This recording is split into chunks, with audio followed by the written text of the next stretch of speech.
叶晨并不知道，自己被戒指送到林婉儿面前的那一刻，就已经无意识地毁掉了这个女孩子的贞洁。对一个出生在明朝的姑娘来说，若是被一个男人看了身子，亦或者跟一个男人有了如此亲密的举动，基本上除了嫁给他之外，只剩下以死明志这一条路。所以叶晨更不知道，林婉儿已在心中决意，此生非自己不嫁。而且她也根本不知道，出生在明朝又经历了明清两代的林婉儿，婚姻观也与现在截然相反。在林婉儿的三观里，男人三妻四妾本就是一件再正常不过的事情，她完全可以接受以妾的身份嫁给叶晨，并且以姐姐的称呼来尊称萧初然。此时的叶晨才刚刚放松下来，前所未有的疲惫感瞬间席卷他的身心。虽然他的修为已经恢复，体内的灵气也已经充盈，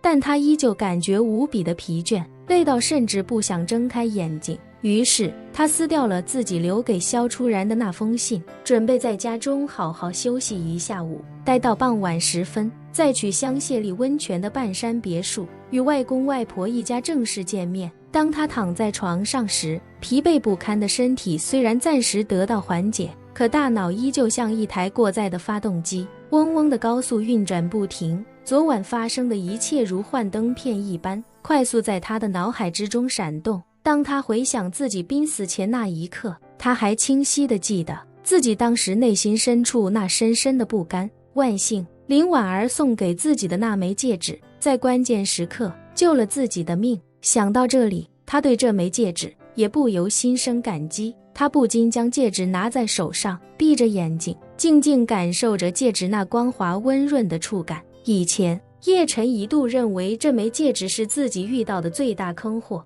数次将自己体内的灵气吸得一干二净，比电信诈骗的诈骗犯还要可恶得多。但谁又能想到，这枚戒指竟然一直在暗中保护着自己，而自己被他吸走的那些灵气，其实都是为救自己性命提前预存的动力。如果不是一次次被戒指吸走灵气，关键时刻戒指也根本不可能将自己带到林婉儿的面前。于是叶晨取出2颗培元丹，继续将体内蓬勃的灵气向着戒指里源源不断地汇入，而这枚沉寂了一天的戒指也忽然如同干涸的大地一般，贪婪地吸收着叶晨注入的所有灵气。待叶晨体内的灵气几乎被他吞噬一空的时候，叶晨赶忙将准备好的2颗培元丹吞入口中。这一次他不再吝啬自己的灵气，只想着先将这戒指喂饱再说。数小时后，3大长老乘坐波音777返回布宜诺斯艾利斯之后，又转乘水上飞机，这才回到了破清会的驻地。返回途中，3人心中都有些悻悻与不满。原本他们3人在距离冲开泥丸宫只差最后一步的时候，忽然被打断闭关，就已经有些不满。本以为执行重要任务成功后能得到更多奖赏，可没想到被吴天林带着在万米高空上转了一圈之后，什么都没做，又被带了回来。吴飞燕此时的心态比3大长老绷得更彻底。过去的几个小时里，他一直控制不住的胡思乱想。某一个瞬间，他甚至想亲自去一趟金陵，看看到底是谁将这幅画拿出来隔空警告自己。可是这个念头也只是在他脑海中存在了一瞬，便立刻被他彻底否决。谨慎的性格注定了他不敢冒险。他这辈子做过的最冒险的一件事，就是在林竹鲁拒绝自己之后对他痛下杀手。而那一次是他在林竹鲁的身后打了林竹鲁一个措手不及，但这一次是一个神秘人藏在自己的身后，他又怎敢将自己暴露在对方的视野之内？所以他只能敬而远之。吴天林暂时将3位长老安顿在密会厅，随后便赶忙求见吴飞燕。见面之后，他便迫不及待地问吴飞燕：英主，您这么着急让在下回来，是有什么突发事件吗？吴飞燕表情阴沉至极，冷声道：我的身份已经败露了。什么？吴天林惊骇不已地问道：英主，您已经有20年没有离开过这里了，什么人会泄露您的身份？莫非是定远伯？吴飞燕摇摇头，是不是他都不重要，重要的是那个人不但知道我的身份，还知道我的师从，最重要的是他也认识我的师尊啊！吴天林整个人后退一步，惊呼道：英主，您的师尊不是已经仙逝300多年了，这世上怎么还有人认识他？吴飞燕将那条短视频打开，递给吴天林，冷声道：你自己看吧。吴天林恭敬地接过手机，仔细将视频看完，震惊不已地问道：英主，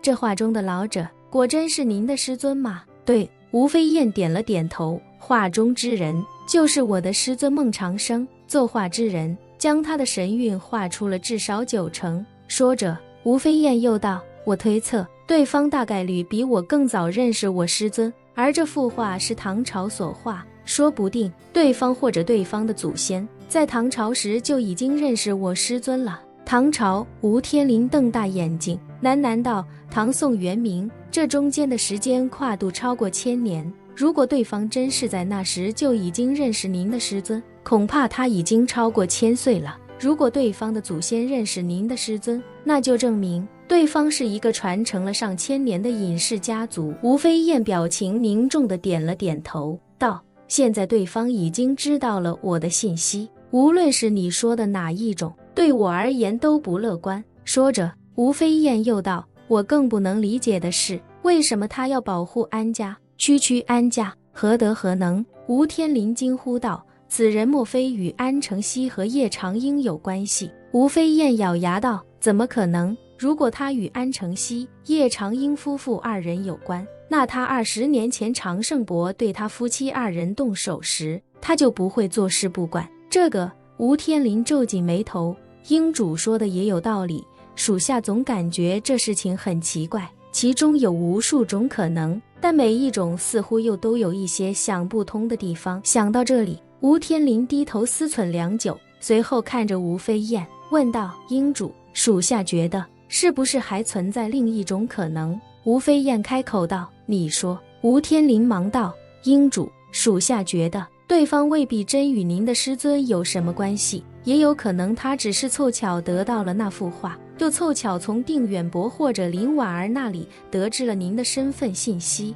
知道您是孟长生的弟子，所以故意用这张画来吓唬您。您想，如果对方真的实力通天，他何苦把这幅画拿出来？不如直接在金陵守株待兔来得更加实在。吴飞燕皱眉问道：你的意思是，对方搞这一出只是虚张声势，在跟我唱空城计？对，吴天林不假思索地说道：属下觉得这未尝不是一种可能。吴飞燕点点头，冷声道：你说的这个我不是没怀疑过，可是我没有办法去印证这一点。如果真想印证，就让3大长老过去，可是万一3大长老也折戟金陵，届时破清会不仅损失惨重，甚至还有可能彻底激怒对方。吴天林想了想，开口问道：英主，可否先派1位长老去金陵探探虚实？1位？吴飞燕摇头道：我虽不知那人实力有多强，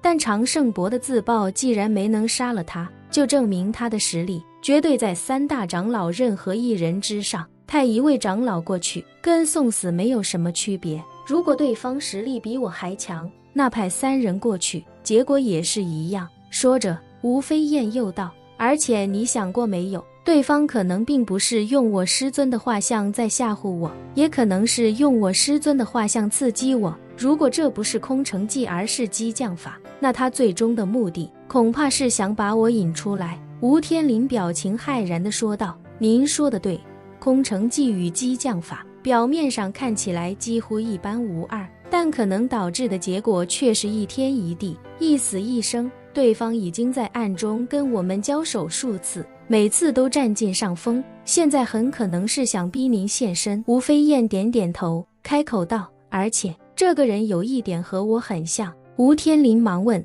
英主，您说的是哪一点？吴飞燕道：此人不仅是修士，而且还对火器的运用格外娴熟。说着，吴飞燕又道：我就是因为了解武道之人以及修道之人的特点，所以才让你们用现代化的武器训练死士与萧启卫，经过我们训练的死士，斩杀一般的武道高手如砍瓜切菜。那些武道高手在密集的子弹面前，不过就是不入流的土鸡瓦狗。而这个人甚至比我更胜一筹，他竟然能想到用近防炮来斩杀修道高手，这人的手段果真不是一般的狠辣。吴天林回想建功博欧伯君被近防炮炸成 DNA 的下场，不由得打了个冷战，忍不住道：我们上次查出黑水公司有3个人从东欧的黑市买了3门近防炮，与杀死建功博的近防炮属于同一个型号。但是黑水公司那边，